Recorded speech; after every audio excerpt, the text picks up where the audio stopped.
দুই হাত জোর করে বলছি, এই 12 তারিখ পর্যন্ত আপনারা চাঁদাবাজি করবেন না।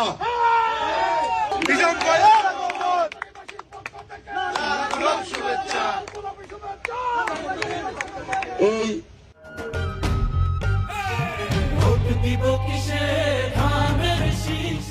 চাতুরি হলো আনোয়ারা প্রাণকেন্দ্র, আনোয়ারা হেডকোয়ার্টার হলো চাতুরি অত্যন্ত গুরুত্বপূর্ণ এলাকা এবং এখানে মানুষের আর্থিক উপার্জন থেকে অর্থনৈতিক অঞ্চল হিসেবে এটা গুরুত্ব অনেক বেশি। এবং এখানে একটা জিনিস আমি আজকে কিছুক্ষণ আগে আরেকটা অফিস উদ্বোধন করার সময় বলেছি, এখানে ভীষণভাবে চাঁদাবাজি নৈরাজ্য সন্ত্রাস চলছে।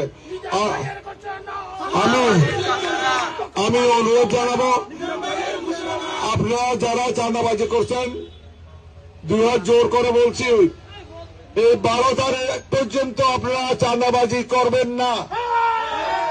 এবং এই বিএনপির গায়ে কালিমা লিখার জন্য কেউ